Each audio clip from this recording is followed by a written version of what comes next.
Kali ini kita akan merangkum spoiler Wudong Qiankun atau Martial Universe Season 5 episode 5 versi manhwanya ya guys. Dan gak usah berlama-lama lagi, langsung saja gas cuy. Di episode sebelumnya telah terpilih 5 pemenang yang akan berangkat menuju ke perang besar 100 dinasti. Sementara itu, Patriark Lin Fan tiba-tiba saja berkunjung ke ruangan Lindong. Di situ Patriark mengaku bersyukur atas pencapaian besar keluarga Lin karena di tahun ini bisa mengirimkan 2 kandidat. Akan tetapi Patriark mengaku pusing dengan hubungan Lindong dan Lin Langtian. Lindong pun membenarkan akan hal itu. Patriark pun lanjut berkata, "Sekarang kalian berada di pihak yang sama sebagai keluarga Lin. Aku tidak bisa berpihak pada salah satu dari kalian." Lindong pun lalu berkata di dalam hati, "Apa maksudnya? Dia ingin kami menyelesaikan masalah kami?" Lindong pun lanjut berkata, "Tenang saja Patriark. Kalau begitu, jika aku mencapai sesuatu di perang besar, aku tidak akan melupakan kebencian keluarga Wang." Mendengar hal itu, Patriark pun merasa kalau Lindong punya kepribadian yang sangat baik. Dan jika mereka bisa mengerti lewat kata-kata, maka mereka pasti akan mengerti maksudnya. Lindong pun lanjut berkata, "Kali ini aku sudah menyinggung keluarga Wang. Pasti nanti mereka akan balas dendam." Patriark pun agak terkejut dan berkata di dalam hati, "Anak ini sangat berani. Apa dia ingin minta bantuanku secara tidak langsung?" Patriark pun lalu mulai berkata, "Aku akan peringatkan Wang Lei. Kalau dia berani macam-macam lagi dengan keluarga Lin, maka keluarga Lin dan keluarga Wang akan berperang." Mendengar hal itu, Lindong pun mengaku merasa tenang dan berterima kasih kepada Patriark. Dan Patriark pun kini lanjut menjelaskan, "Lindong, medan perang kuno, tempat perang besar 100 dinasti berada di tempat gaib. Ada banyak energi nirwana di sana. Kalau kamu beruntung, kamu bisa membuat pil nirwana. Kamu harus mengumpulkan pil nirwana secepat mungkin. Hanya dengan begitu, kamu bisa menyerang orang yang berada di ranah nirwana. Pada waktu itu aku menghabiskan lebih dari 200.000 pil nirwana untuk mencapai alam nirwana. Kamu harus ambil kesempatan ini untuk mencapai ranah nirwana secepat mungkin." Penjelasan itu membuat Lindong pun sangat terkejut dan berkata, "Hah, lebih dari 200.000? Bukannya ada banyak sekte yang ikut? Bahkan sekarang aku hanya punya 1.000 pil." Lindong pun lalu teringat saat di Monumen Prasasti bahwa harusnya di sana ada banyak pil nirwana. Tapi ada penjaga yang mengerikan itu sehingga Lindong tidak berani masuk. Dan memang benar, waktu itu Lindong keluar dan ambil yang paling banyak. Patriark pun lalu pamit kepada Lindong dan berkata, "Baiklah, aku tidak ingin mengganggumu. Besok kamu harus pergi ke kolam roh suci untuk latihan. Cairan spiritual di sana bisa meningkatkan peluangmu untuk mencapai nirwana. Keluargamu juga anggota keluarga Linku. Selama dinasti Agung Yan masih punya klanku, kamu tidak perlu khawatir dengan keluargamu. Jangan lupa istirahat." Lindong pun berterima kasih. Ia pun lanjut berkata di dalam hati, "Akhirnya aku sudah mencapai peringkat terbaik di dinasti Yan. Selanjutnya adalah menaklukkan dunia yang lebih luas. Lin Langtian, kita akan menyelesaikan masalah kita di tempat itu. King Zhu, aku harus menepati janjiku dan muncul di depanmu sebagai pasangan yang layak untukmu. Semua kebaikan dan keluhan perang besar, medan kuno, aku, Lindong, akan datang." Sin beralih di kolam roh suci. Ujian untuk menemukan yang terkuat. Terlebih dahulu memasuki kolam roh suci. Kolam roh suci, energi hijau yang berasal dari para binatang kuno, hanya dapat diserap oleh mereka yang kuat. Di mana saat ini kelima pemuda terpilih telah berada di tempat ini. Lindong pun terlihat kagum dengan tempat ini karena merasakan energi yang luar biasa. Pangeran Moling pun mengatakan kalau inilah saatnya mereka membagi area kolam suci ini dengan cara undian. Tapi tampaknya Lin Langtian pun tak peduli dengan hal itu dan segera bergegas mencari tempat sambil berkata di dalam hati kalau ia akan membuat Lindong pulang dengan tangan kosong. Sementara Lindong pun kini merasakan energi yang misterius. Xiaode pun mengatakan kalau hal itu karena ada tulang binatang kuno di sini. Dan ia lanjut berkata, pada waktu itu kekuatan binatang kuno yang ada di sini mungkin di atas nirwana. Daerah di sekitar Lin Langtian juga memiliki beberapa tulang. Ada 200 tulang secara keseluruhan. Hal itu membuat Lindong pun jadi bersemangat dan berkata, "Apa? Mari kita bergegas untuk menemukan harta rahasia." Xiaode pun menganggap kalau Lindong sangat beruntung. Xiaode pun segera merubah tubuhnya dan ia pun akan segera turun bersama Xiaoyan. Sementara itu Lindong pun kini akan duduk dan meditasi di tempatnya. Sedangkan Pangeran Moling pun kini tampaknya memperhatikan Lin Langtian yang akan berbuat sesuatu. Ia pun jadi bertanya, Lin Langtian, apa yang ingin kau lakukan? Lin Langtian pun menjawab kalau ia punya dendam dengan Lindong dan ia ingin menyelesaikannya di sini. Pangeran Muling pun lalu mengingatkan kalau mereka berdua berasal dari satu keluarga. Ia pun berharap agar Lindong dan Lin Langtian bisa hidup rukun karena mungkin mereka akan saling membutuhkan di masa depan. Lin Langtian pun menjawab enteng, jangan khawatir. Dan tiba-tiba saja Lindong pun kini angkat bicara. Pangeran ketiga, terima kasih atas kebaikanmu. Biarkan dia. Lagian dia tidak akan pernah membantuku. Pangeran Muling pun hanya menghembuskan nafasnya. Ada. Dan kini terlihat Lin Langtian pun dengan wajah kesal berkata, hei Lindong, kau akan mati. Aku lebih baik daripada kau. Dan Mawut, ia pun kini menembakkan kekuatannya kepada Lindong. Tapi dengan cepat Lindong pun segera mengeluarkan pusaka puncak penjara berat dan Makdawar. Setelah menangkis serangan itu, Lindong pun berkata, mainkan trik murahan. Hal itu menimbulkan gelombang yang kuat di kolam roh suci, membuat ketiga peserta lain pun jadi terkejut. Sedangkan Lin Langtian pun jadi keheranan dan berkata, aku sudah melakukan serangan terbaik. Mengapa tidak terjadi apa-apa? Kau yang memaksaku, Lindong. Seketika Lin Langtian pun mengeluarkan kekuatannya yang lebih hebat lagi, yaitu pusaran naga air.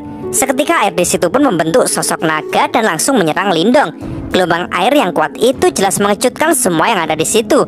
Dan dengan serakahnya, Lin Langtian pun kini bermaksud untuk mencaplok semua energi di area Lindong. Menghadapi hal itu, Lindong pun di situ masih tampak terdiam saja.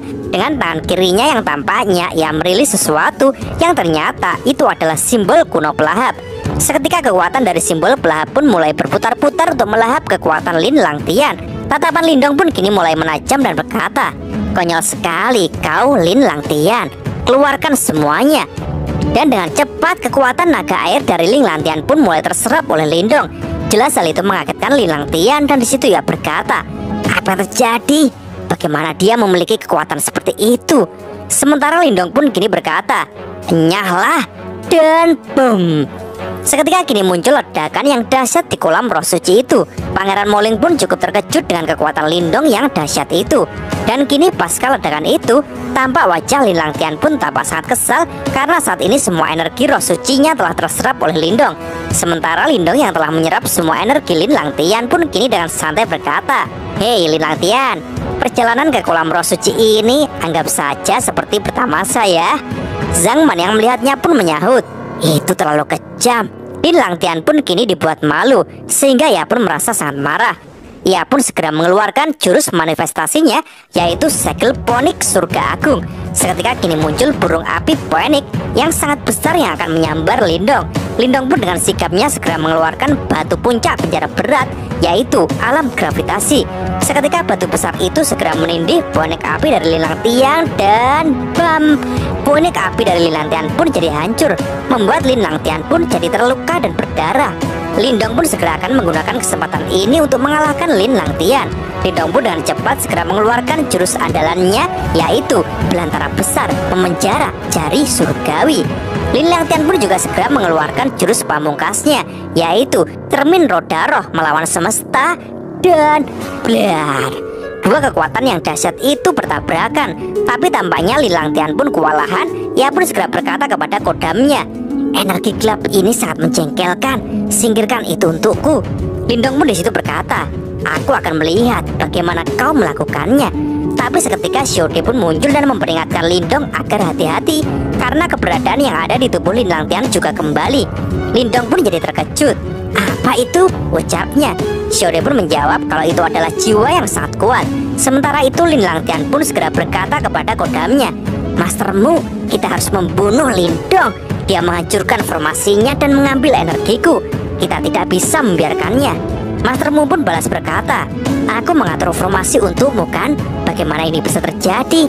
Lin Langtian pun tetap ngeyel dan berkata, mastermu, kali ini dengan cara apapun kita harus membunuh bocah ini. Kalau tidak akan ada masalah yang tak pernah ada habisnya. Akan tetapi mastermu pun menolaknya karena menurutnya sulit untuk mengalahkan Lindong sekarang. Jelas Lin Langtian pun keheranan dan bertanya, kenapa?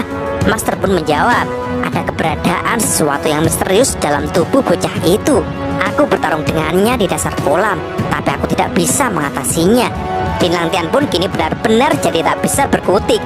Dan dengan masih menahan amarahnya, ia berkata, "Dia merampas energiku. Bagaimana bisa mengabaikan semuanya?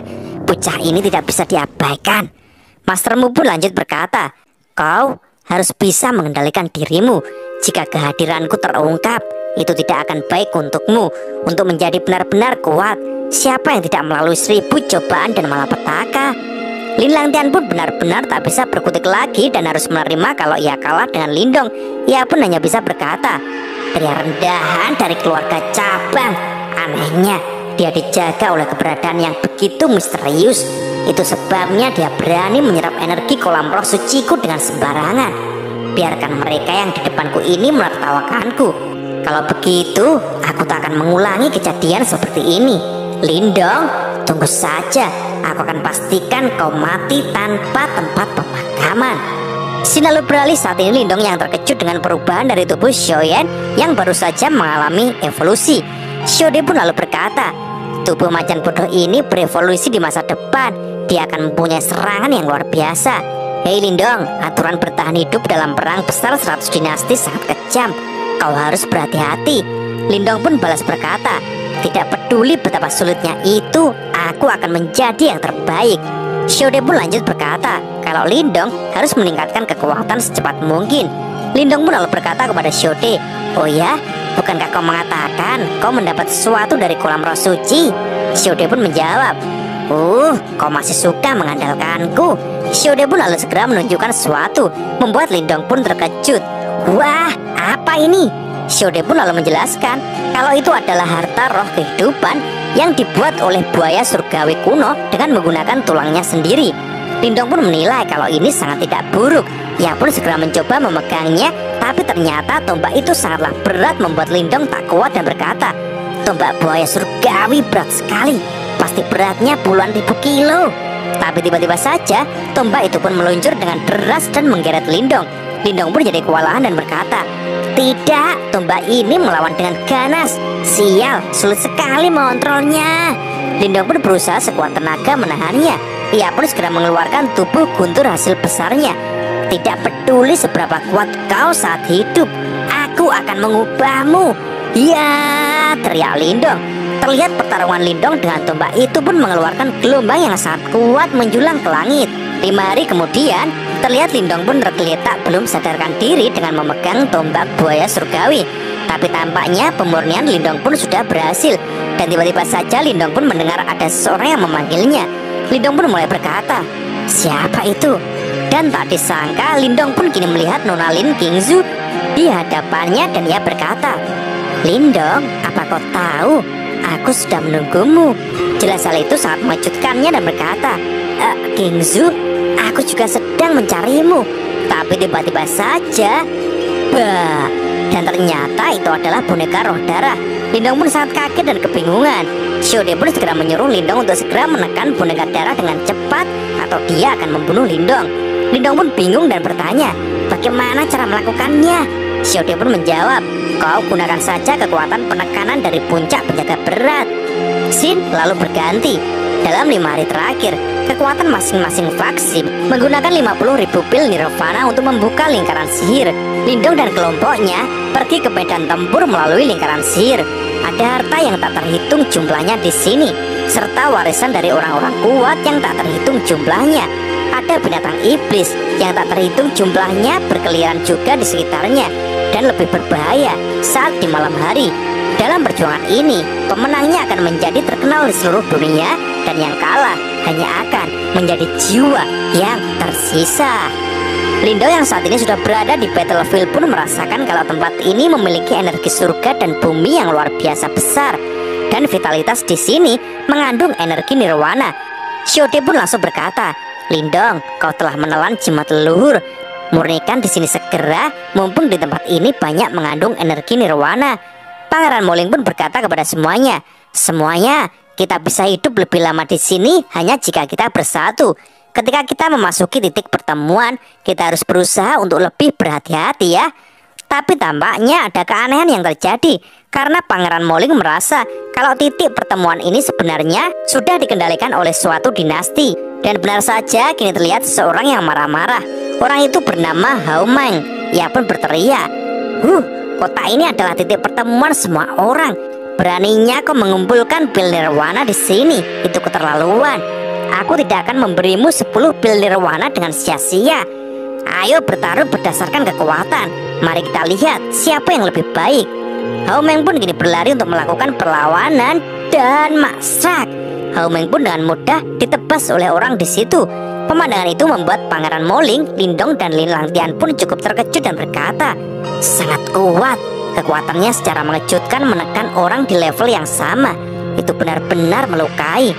Sungguh antara dunia yang lemah dan dunia yang kuat. Dan ternyata orang yang seperti preman itu bernama Xia Huang. Dengan angkuhnya ia pun lanjut berkata, ada 3 lagi sebelumnya. Mereka tidak menerima kendali dinasti cahaya suci kami. Jika kalian mau mati, ikuti saja mereka. Dan terlihat di situ ada 3 mayat digantung yang telah mereka bunuh. Jelas saja itu membuat semuanya kaget dan ketakutan. Mereka pun berkata, 3 orang itu selama hidupnya klan cahaya suci. Karena keberuntungan yang bagus, mereka masih jadi kekuatan Xiaocheng. Xia Huang pun dengan angkuhnya lalu berkata kepada semuanya, hei kalian semua, serahkanlah 10 nirwana. Mereka yang mengikutiku akan hidup, dan mereka yang menentangku akan binasa. Ancaman itu membuat Lindong pun berkata di dalam hati, di kota ini ada seseorang yang kekuatannya berada di puncak ranah manifestasi. Kekuatan ini dibandingkan dengan Moling, level Lin Langtian bahkan lebih tinggi. Dinasti Seng Wang dengan kesombongannya yang merajalela. Sementara Pangeran Moling pun segera mengajak untuk mencari tahu dulu situasi di kota ini. Dan menurutnya jalan yang terbaik adalah tidak berkonflik dengan kelompok Xia Huang itu. Akan tetapi tampaknya Lindong pun tak mau tinggal diam. Dan ia pun di dalam hati berkata, tapi jika dia menyinggungku, aku akan bertindak. Dan cerita pun bersambung.